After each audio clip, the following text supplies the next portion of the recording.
کسی پرانے دکھ کی بات چھیڑیں تو ان باتوں میں وہ دکھ تازہ ہو جائے گا، کسی خوشی کا تذکرہ کریں تو چہرے پہ مسرت پھیل جائے گی، دکھ زیادہ ہو جائیں بات مدینے کی چھیڑ دیں، دکھ دور ہوں گے کہ نہیں ہوں گے۔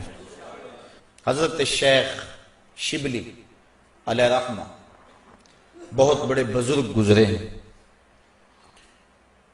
آپ معارف اسم ذات بیان فرما رہے تھے کہ اللہ کا نام لینے سے دل میں سکون آتا ہے اور دل کی کیفیت بدلتی ہے، من میں اجالے اور روشنیاں پیدا ہوتی ہیں۔ بو علی سینا جو اس دور کا بہت بڑا فلسفی تھا وہ اس مجلس میں موجود تھا، وہ کہنے لگا یہ آپ نے عجیب بات کہہ دی، اللہ تعالیٰ کی ذات تو مؤثر ہے لیکن نام میں کیا رکھا ہے؟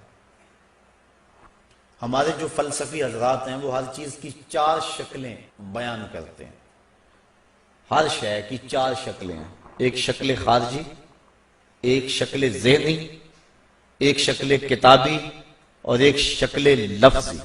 مثال کے طور پہ ہم آگ لفظ بولیں، ایک آگ تو وہ ہے جو باہر روشن اور جل رہی ہے، اس میں ہاتھ لگائیں گے تو جل جائے گا ہاتھ۔ دوسری آگ وہ ہے جو زبان سے لفظ آگ ہم بول رہے ہیں۔ تیسرا جب لفظ آگ کہیں گے تو دماغ میں اس کا تصور آئے گا، اور چوتھا کاغذ کے اوپر آگ چھاپ دیں، اس کی تصویر بنا دیں تو یہ شکل کتابی ہوگی۔ اس میں اصل شکل جو ہے وہ اس کی شکل خارجی ہے۔ اس طرح وہ فلسفی حضرات کہتے ہیں کہ ہر شے کی 4 شکلیں ہیں، حقیقی شکل شکل خارجی ہی ہوتی ہے۔ آگ کہنے سے ہونٹ نہیں جلیں گے، کاغذ پہ آگ کی تصویر چھاپ دیں تو اس سے کاغذ جل نہیں جائے گا، آگ کا تصور کرنے سے ذہن جلے گا نہیں، لیکن وہ جو خارج میں آگ موجود ہے اس میں ہاتھ لگائیں گے، اس کے قریب جائیں گے تو ہاتھ بھی جلے گا اور آپ کو تپش اور حدت کا احساس بھی ہوگا۔ تو وہ خارجی جو اس کی صورت ہے وہی اس کی صورت اصلی ہے، باقی اعتباری صورت ہے۔ تو وہ کہتے ہیں اللہ کی ذات تو مؤثر ہے لیکن نام کہنے سے، نام لینے سے کیا ہوگا؟ تو حضرت شیخ شبلی علیہ رحمہ نے بو علی سینا کو سمجھایا کہ نہیں میاں، نام میں بھی اثر ہوتا ہے، نام میں بھی تاثیر ہوتی ہے۔ وہ کہنے لگا نہیں، مؤثر تو صرف صورت خارجی ہوتی ہے، لہذا میں اس بات کو تسلیم کرنے کو تیار نہیں ہوں۔ ضد میں آ گیا، میں نے عرض کر دیا کہ بزرگوں کا ایک اپنا طریقہ ہوتا ہے۔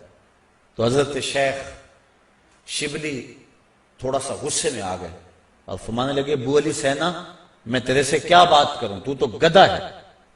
اس کے سرخیاں آ گئی چہرے پہ، غصے سے لال پیلا ہو گیا، مجھے گدھا کہا بڑی مجلس میں، اتنا بڑا فلسفے کا امام، زمانہ میرے نام کا معترف، اتنی کتابیں میں نے لکھی۔ تو حضرت شیخ شبلی مسکرا پڑے، فرمانے لگے دیکھا نا گدھے کے نام سے تیرے چہرے کا رنگ بدل گیا۔ تو کہا جب گدھے کے نام میں اتنا اثر ہے کہ تیرے چہرے کا رنگ بدل سکتا ہے تو کیا اللہ کا نام لینے سے دل کا رنگ نہیں بدل سکتا؟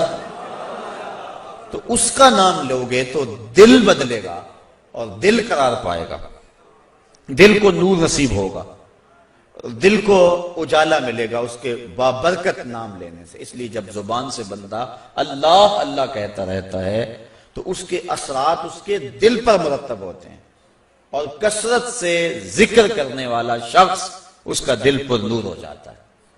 بلکہ ہم نے تو تصوف کی کتابوں میں پڑھا ہے جب کوئی شخص ایک مرتبہ اللہ کہتا ہے اللہ تعالیٰ اس کی طرف نظر رحمت سے دیکھتا ہے، اور جس کی طرف اللہ تعالیٰ نظر رحمت سے دیکھ لے اس کے 70 گنا جل کے راکھ ہو جاتے ہیں، اور جس نے اٹھتے بیٹھتے چلتے پھرتے وظیفہ یہی رکھا پھر اس کے من میں کتنے اجالے اتریں گے، کتنی روشنیاں اس کو نصیب ہوں گی۔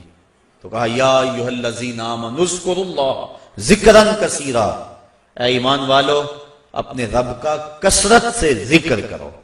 اور میرے اور آپ کے آقا و مولا حضور نبی رحمت صلی اللہ علیہ وآلہ وسلم نے ارشاد فرمایا اللہ کا ذکر اس انداز سے کرو کہ لوگ تمہیں مجنون کہیں یہ تو پاگل ہو گیا۔ بلکہ ایک روایت امام طبرانی نے بیان فرمائی ہے کہ اللہ کا ذکر اس طرح کرو کہ منافق تمہیں تانا دے کہ ریاکاری کر رہے ہو۔ اس انداز کے ساتھ تم اس کا ذکر کرو۔ میرے حضور قبلہ عالم فرماتے ہیں اٹھ دی بیندی ٹر دی پھر دی ستے آنتے جاگ دی نام جھپ دی رو تے کھپ دی ویخ سر اس راگ دی نام جھپیاں قرب ملدا نام دی کر پوری سام شیشے وچ کستوری جے کر پھر ضرورت کاگ دی۔ تیرے تو سب کچھ اندر ہی رکھا ہوا ہے، تو ذرا غور تو کر، تفکر تو کر، ذرا اس کو آواز تو دیکھ کے دیکھ۔ تیرے من سے آوازیں نہ آئیں تو کہنا اندر بوٹی مشک مچایا اتے جان پھلن تے آئی ہو۔ تو نے در در کیا جانا ہے، سب کچھ تو تیرے اندر رکھا ہوا ہے۔ وہ کہتے ہیں ایک سنیارا تھا، بمبئی کا رہنے والا، یہاں ہمارے لاہور میں آ گیا، پرانے دور کی بات ہے۔ اس کے پاس بڑے قیمتی موتی تھے، اس نے کسی مجلس کے اندر اپنے موتی کھولے اور ایک موتی کہنے لگا یہ شب افروز ہے، رات کو چمکتا ہے۔ جب اس نے سامان سمیٹا اور اٹھ کے جانے لگا تو ایک چور بھی اس مجلس میں بیٹھا ہوا تھا، کہنے لگا حضرت کہاں کے ارادے ہیں؟ کہا بمبئی جا رہا ہوں۔ کہا حسن اتفاق، ارادے تو میرے بھی بمبئی کے ہیں، چلو اکٹھے چلتے ہیں۔ وہ جوہری سمجھ گیا کہ یہ اصل میرا ہم سفر نہیں ہے، اس کا دل اس موتی پہ آ گیا، لیکن وہ تھا بڑا سمجھدار۔ اس نے کہا آ جاؤ۔ سارا دن سفر میں رہے، جب رات کو سونے لگے تو اس نے اپنی قمیض یا واسکٹ وغیرہ اتار کے جو ہے وہ لٹکا دی کسی چیز کے ساتھ۔ یہ اٹھا اور اس نے نظر بچا کے وہ قیمتی موتی اس کی جیب میں رکھ دیا اور خود بے فکر ہو کے سو گیا۔ یہ چور اٹھا، اس کا سامان ٹولتا رہا، لیکن موتی نہیں ملنا تھا، نہ ملا۔ صبح یہ اٹھا اور نظر بچا کے اس کی جیب سے موتی نکال کے اپنی جیب میں رکھ لیا۔ ناشتے پہ بیٹھے کہنے لگا یار وہ تمہارے موتی کی رات کہیں چمک شمک نظر نہیں آئی؟ جیب میں ہاتھ ڈالا، کہا نہیں یار میرے پاس ہی تھا۔ بڑا حیران ہوا، میں نے تو جیب ٹٹولی ہے ساری رات۔ اگلے دن اس نے سوچا چلو آج میں مزید کوشش کروں گا۔ اس نے پھر وہی کام کیا، نظر بچا کے اسی کی جیب میں رکھ دیا۔ وہ ساری رات ڈھونڈتا رہا، موتی نہیں ملنا تھا، نہ ملا۔ صبح نظر بچا کے اس نے اپنی جیب میں رکھ لیا۔ صبح ناشتے پہ پھر بات چلی، یار وہ آپ کہتے تھے رات کو چمکتا، اس کی کچھ چمک شمک نظر نہیں آئی؟ کہا یار میری جیب میں ہی تھا۔ 2-4 دن ایسے گزرے۔ ایک دن اس نے عزم کر لیا کہ شاید وہ بغل میں رکھ لیتا ہے، منہ میں رکھ لیتا، کہاں رکھتا، آج تو اس کو میں بیدار بھی یہ ہو جائے تو میں پھر بھی یہ وہ موتی اس سے لے لینا۔ وہ اس کے پاس سے پلٹتا رہا، لیکن وہ مست ہے، اس کو پتا ہے موتی محفوظ جگہ پہ۔ اور صبح اٹھا، نظر بچا کے موتی اپنی جیب میں ڈال لیا۔ اس نے پھر بات کی، اس نے کہا کہ یار وہ میرے پاس ہی تھا۔ اس نے کہا میں آج سچی بات بتاؤں، میں تیرا ساتھی نہیں تھا، میں تو تھا چور، میں تو چور تھا۔ اس موتی کی غرض میں تیرے ساتھ ہو لیا تھا، لیکن آپ تو میرے بھی استاد نکلے۔ میں نے بڑی محنت کی، مجھے 3 دن ہو گئے موتی نہیں ملا۔ میں آپ کو استاد مانا، آپ مجھے بتائیں کہ موتی آپ رکھتے کہاں تھے؟ اس نے کہا میاں تو اوروں کی جیب میں ٹٹولتا رہا، کبھی اپنی جیب میں بھی تو ہاتھ ڈال دیا ہوتا۔ نہ مسجد وچ نہ مندر وچ، لب یار نو اپنے اندر وچ۔ سب کچھ تو تیرے اندر ہے، تو اوروں کی جیب میں ٹٹولتا رہا۔ سلطان وہ فرماتے ہیں نہ کر منت تو خواج خضر دی، تیرے اندر آب حیاتی ہو۔ اور کبھی فرماتے ہیں وچے ہی بیڑے وچے ہی چیڑے وچے ہی ونج مہانے ہو، 14 طبق دلے دے اندر تمبو وانگو تانے ہو۔ سب کچھ تو تیرے اندر ہے۔ اور اقبال کہتا ہے خود ہی کا نشیمن تیرے دل میں ہے، فلک جس طرح آنکھ کے تل میں ہے۔ یہ سب کچھ تو انسان کے اندر رکھا ہوا ہے، بس تھوڑی سی توجہ کرنے کی دیر ہے۔ دل کی تختی پہ اس کا نام لکھا ہوا ہے۔ میں نے اس نے عرض کیا تھا کہ اقبال نے کہا تھا حکیم نیٹشے کے بارے میں، قلب او مومن دماغش کافر است۔ اس کا دل مومن تھا، دماغ کافر، لیکن ہر شخص کا دل مومن ہوتا ہے۔ تو اس دل کی ایک ایک پرت پہ رب کا نام لکھا ہوا ہے۔ اور کافر کو کافر اس لیے کہتے ہیں کہ وہ اس حقیقت کو چھپا دیتا ہے۔ یہ جو کاشتکار زمین کو کھود کر اس کے اندر بیج رکھتا ہے نا، اس کو بھی عربی میں کافر کہتے ہیں، کاشتکار کو، بیج کو چھپانے والا۔ تو کافر کو کافر اس لیے کہتے ہیں کہ وہ حق کو چھپاتا ہے۔ تو ہمارے سینے کے اندر ہمارے رب کا نام موجود ہے، اور دل تو ٹھکانہ ہی اس کا ہے۔ دل تو بنایا ہی اس لیے ہے کہ یہ اللہ کا عرش بنے۔ اور وہ فرماتا ہے کہ میں زمین و آسمان میں کہیں نہیں سماتا، مجھے ڈھونڈنا ہو تو مومن کے دل میں تلاش کرو۔